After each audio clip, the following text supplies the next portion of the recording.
तपाईं यतिखेर हेर्दै हुनुहुन्छ त्रिशुली खबर टिभी। 24 घण्टा ताजा खबरको लागि हाम्रो च्यानललाई सब्स्क्राइब गर्नुहोला, नजिक रहेको बेल आइकन दबाई हामीसँग जोडिनुहोला। एकाएक बल्ल बाहिरियो प्रचण्डको भित्री रहस्य। कांग्रेसले भाउ खोज्यो भने एमालेसँग तालमेल हुन सक्छ। माओवादी अध्यक्ष प्रचण्डको भनाई। अब के कम्युनिस्टहरू एक हुन्छन् त? नागरिकता विधेयकमा मुछेर एमालेप्रति भ्रम छर्न खोजिएको ओलीको आरोप। पार्टीप्रतिको भ्रम चिर्दै चुनावमा बहुमत आउने गरी जुट्न ओलीको कार्यकर्ताहरूलाई निर्देशन। गठबन्धनको ध्यान सत्ताको दुरुपयोग गरेर निर्वाचन जित्नेमा मात्रै केन्द्रित। नेकपा एमालेको केन्द्रीय निर्वाचन परिचालन समिति गठन। पार्टी सभापति तथा प्रधानमन्त्री शेरबहादुर देउबा लचिलो। कोइराला समूहको बटलाइम 100 सिट। निर्वाचनपछि नेकपा एमालेको बहुमत सरकार बन्ने एमालेको दाबी। भदौ 22 गते भित्र उम्मेद्वारको नाम सिफारिस गरिसक्न मत हदका कमिटीलाई एमालेको आग्रह। नेपाली कांग्रेसले तालमेल नचाहे गठबन्धनभित्र वामपन्थीहरूबीच मोर्चाबन्दी गर्छौं, एमालेसँग मिलेर जान्छौं। माओवादी अध्यक्ष प्रचण्डले किन भने यस्तो? प्रचण्डले भने कांग्रेसले अति गर्यो भने वाम मोर्चा बनाएर मोर्चामा जान बेर छैन। दिनौदिन बैठक बस्दा पनि किन भागभण्डा मिलाउन सकेको छैन गठबन्धनले? प्रचण्ड सरकारबाट बाहिरिने तयारीमा। कर्णालीमा मन्त्री फेरबदलमा बित्यो माओवादीको 5 वर्ष। सांसद जति सबै मन्त्री हुने। चुनाव चिन्हको प्रचार प्रसार गर्न अनेरा सोहीलाई माधव कुमार नेपालको निर्देशन। निर्वाचन अघि प्रहरी र सशस्त्रका कर्मचारीलाई राजीनामा दिन रोक। नागरिकता विधेयकमा मुछेर एमालेप्रति भरम छरेपछि एकाएक ओली भए आक्रोशित। र कांग्रेसका नेताहरूले न्यू खोजेको भन्दै माओवादी अध्यक्ष प्रचण्डले गरे यति ठुलो घोषणा। एमाले अध्यक्ष केपी शर्मा ओली र माओवादी अध्यक्ष प्रचण्डबीच भेटवार्ताको तयारी। कांग्रेस झस्कियो, देउबाको होस उड्यो। अब हेर्नुहोस् पूरा समाचार।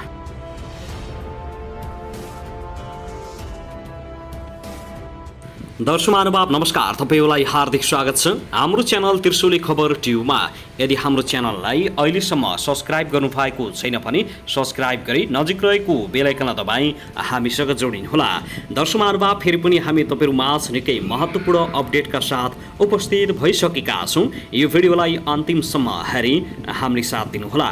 दर्शक महानुभाव, हाम्रो मेहनतको लागि एउटा सानो लाइक गर्न भने नभुल्नुहोला। कहाँदै हेर्दै हुनुहुन्छ के भन्न चाहनुहुन्छ तपाईको मनमा लागेको प्रतिक्रिया अवश्य पनि कमेन्ट गर्न नभुल्नुहोला। दर्शक महानुभाव, के तपाईँ हाम्रो च्यानलमा नियमित श्रोता हुनुहुन्छ? यदि नियमित हुनुहुन्छ भने तल कमेन्ट बक्समा नियमित अथवा रेगुलर लेख्नुहोस्। यदि तपाईँ नयाँ हुनुहुन्छ भने सब्स्क्राइब गरी जोडिनुहोस् ताकि नयाँ अपडेटका साथ हामी तपाईहरुमा हरपल उपस्थित हुने गर्दछौँ। हाम्रा अपडेटहरू तपाईहरूलाई के कस्तो लागिरहेका छन् सल्लाह सुझाव प्रतिक्रिया कमेन्ट बक्समा छोड्न नभुल्नुहोला। दर्शक महानुभावहरू, सत्तारूढ गठबन्धनमा सीट भागबण्डाको कारणले नयाँ तरङ्ग उत्पन्न भएको छ। माओवादी अध्यक्ष पुष्पकमल दाहाल प्रचण्डले अब कांग्रेसले न्यू खोल्न थालिसक्यो, अब हामी एमालेसँग मिल्न सक्छौं भन्दै चेतावनी दिएसँगै नेपाली राजनीति तरङ्गित भएको छ। यसबारे जानकारी दिनेछौँ। कहिले हुँदैछ त ओली र प्रचण्डको भेट? दर्शक महानुभाव, आउनुहोस् अब पहिलो खबरतर्फ लागौं। नेकपा एकीकृत समाजवादीका अध्यक्ष माधव कुमार नेपालले प्रतिनिधि सभा र प्रदेशसभा निर्वाचनका लागि पार्टीको चुनाव चिन्हको प्रचार प्रसार गर्न निर्देशन दिएका छन्। काठमाडौँमा आइतबारदेखि सुरु भएको अनेरा सयको विस्तारित बैठकलाई सम्बोधन गर्दै आगामी निर्वाचनमा पार्टीलाई जिताउन चुनाव चिन्हको प्रचार प्रसार गर्न विद्यार्थीलाई निर्देशन दिएका हुन्। हामीले विद्रोह नगरेको भए देश प्रतिगामी बाटोमा जाने थियो। अब निर्वाचनमा एकीकृत समाजवादीलाई जिताउन कलम चिन्हको प्रचार प्रसार गर्नुहोस्, अध्यक्ष नेपालले आग्रह गर्दै भनेका छन्। उनले आफू सधैँ अन्याय र अत्याचारमा परेका जनताको पक्षमा उभिने प्रतिबद्धता व्यक्त गरेका छन्। कम्युनिस्ट पार्टी समाज परिवर्तनमा केन्द्रित हुन्छ। कम्युनिस्ट पार्टी गरिब सर्वहाराका लागि स्थापना गरिएको हुन्छ। हामी क्रान्तिकारी हौं, जनताको हित र रक्षा गर्ने योद्धाहरू हौं। दर्शक महानुभाव, त्यसगरी आगामी निर्वाचनमा चुनावी तालमेल गर्ने सहमति गरेका सत्ता गठबन्धन दल सीट बाँडफाँडबारे करिब 1 महिनादेखि निरन्तर छलफल गरिरहेका छन्। तर एउटा दल र अर्को दलका बीचमा मात्रै होइन, दलभित्रै सबै सीट बाँडफाँडबारे समान धारणा बनिसकेको छैन। सीट बाँडफाँडबारे गठबन्धनको सबैभन्दा ठूलो दल नेपाली कांग्रेसभित्रै विवाद देखिएको छ। सभापति एवं कांग्रेस सभापति तथा प्रधानमन्त्री शेरबहादुर देउबाले सीट बाँडफाँडका विषयमा पार्टीभित्रका नेताहरूसँग परामर्श त गरेका छन्, तर यसबारे नेताहरूबीच एकमत छैन। गठबन्धनको सीट बाँडफाँड कार्यदलको बैठकमै कांग्रेस नेताहरूले विभाजित धारणा राखेका छन्। सभापति देउबा सरकार निर्माण हुँदा बनेको गठबन्धनलाई आगामी निर्वाचन र त्यसपछि समेत कायम राखेर अगाडि बढ्ने मनस्थितिमा छन्। देउबा त्यसका लागि हदैसम्म लचक हुन समेत तयार देखिएका छन्। तर सभापतिले पार्टीको संगठन र शक्ति संरचनालाई भन्दा गठबन्धन दललाई महत्त्व दिएको आरोप लगाउँदै आएको नेता शेखर कोइराला पक्ष नेताहरूले भने पार्टीको संगठन र नेता कार्यकर्ताको मनोभावलाई नबुझिने गरेर तालमेलको अर्थ नहुने बताइरहेका छन्। सभापति देउबाको चासो काङ्ग्रेसले पाउने सिट सङ्ख्यामा भन्दा पनि कसरी गठबन्धन जोगाउने भन्नेमा केन्द्रित देखिएको छ। 2074मा सत्तामा गठबन्धन रहेकै बेला माओवादी केन्द्रका अध्यक्ष पुष्पकमल प्रचण्डले नेकपा एमालेसँग तालमेल गर्ने निर्णय लिएको थियो। देउबालाई त्यसलाई बेला बेला झस्काइरहेको छ। त्यो चुनावले देउबालाई झस्काएकै कारण गठबन्धन जोगाउने पक्षमा उभिएका छन्। गठबन्धनबारे देउबासँग संवादमा रहेका एक नेता भन्छन्, सभापतिजी जसरी पनि गठबन्धन जोगाएर चुनावमा जाने मानसिकतामा हुनुहुन्छ। उहाँमा अहिले एमाले माओवादी मिल्ने जनाधार छ वा छैन भन्ने भन्दा पनि माओवादी केन्द्रलाई साथमा लिएर जाँदा चुनाव जित्न सजिलो हुन्छ भन्ने धारणा हावी भएको छ। दर्शकमारुबाब त्यसगरी नेकपा एमालेका अध्यक्ष केपी शर्मा ओलीले गठबन्धन दलले नागरिकता विधेयक लगायतका विषयमा एमालेप्रति भ्रम छर्न खोजेको आरोप लगाएका छन्। ललितपुर च्यासल स्थित पार्टी मुख्यालयमा बसेको निर्वाचन परिचालन कमिटिको पहिलो बैठकमा बोल्दै उनले सबै भ्रमहरूलाई चिर्दै बहुमत आउने गरी चुनावको तयारीमा लाग्न नेताहरूलाई निर्देशन दिएका छन्। मधेस लगायतका क्षेत्रमा नागरिकताका विषयमा एमालेप्रति गठबन्धन दलले भ्रम सिर्जना गर्न खोजिरहेको छ र जन्मसिद्धका आधारमा नागरिकता दिनुपर्ने एमालेको कुनै आपत्ति छैन। पार्टीप्रतिको भ्रमलाई चिर्दै बहुमत आउने गरी निर्वाचनको तयारीमा लाग्नुहोस्, ओलीले नेता कार्यकर्तालाई निर्देशन दिँदै भनेका छन्।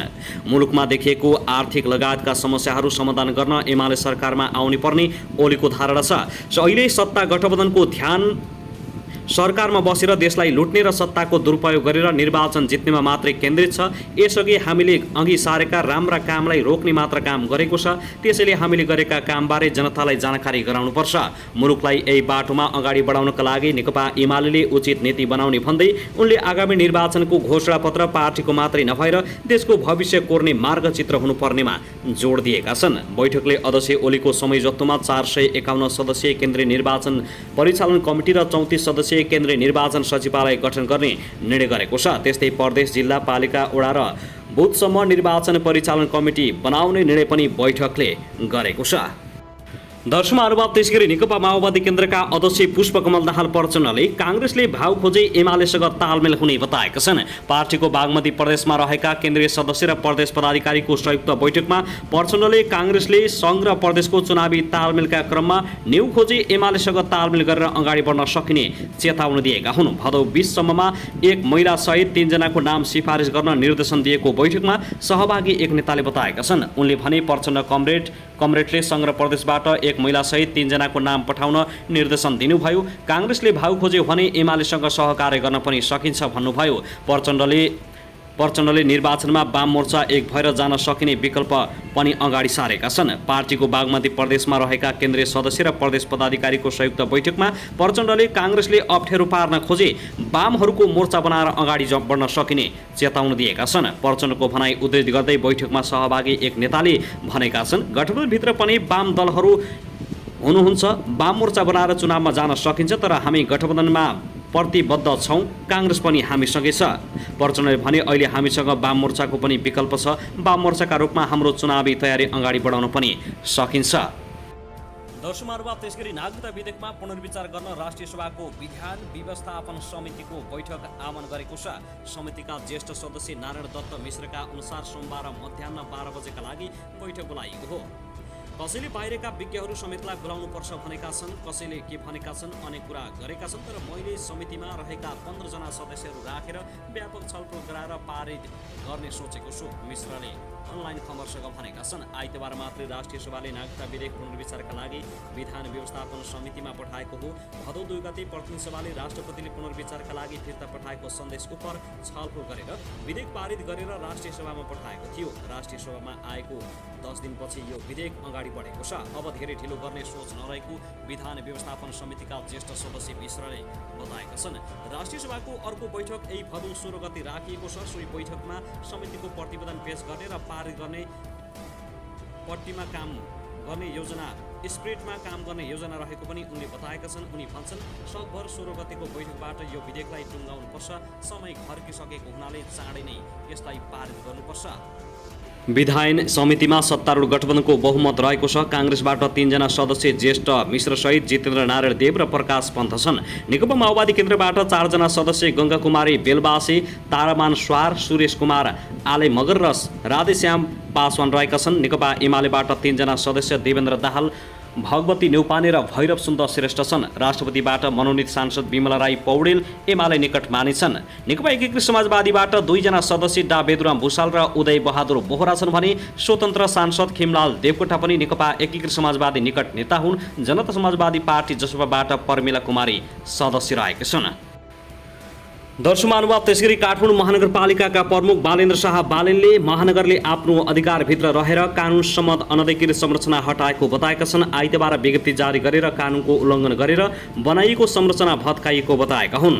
कार्यकारिणीको आक्रमणताबाट सिर्जित दण्डहीनताको अवस्थाले अहिले भयावहको अवस्था सिर्जना भएको उनको भनाइ छ। आफूसँग कार्यकारिणी अधिकार हुँदा पनि त्यसको प्रयोग नगरी आक्रमणताको अवस्थामा बस्नु उचित हुँदैन भन्ने हाम्रो दृढ मान्यता छ।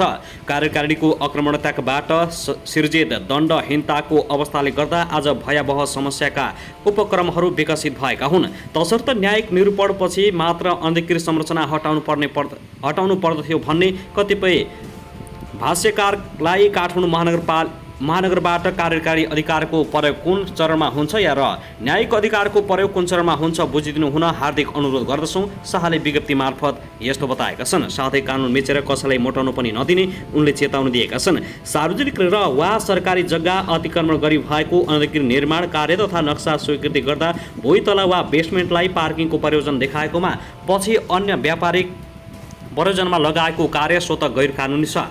उनले विज्ञप्तिमा उल्लेख गरेका छन्। अब मिचाहा वर्गलाई कानुन मेचिरहन र अझ मोटाइरहन दिने छैनौँ। आवश्यकता र औचित्यको आधारमा उचित समयमा नै कार्यकारिणी शक्तिको प्रयोग भएमा विधिको शासन स्थापित हुन्छ भन्नेमा हामी विश्वस्त छौँ।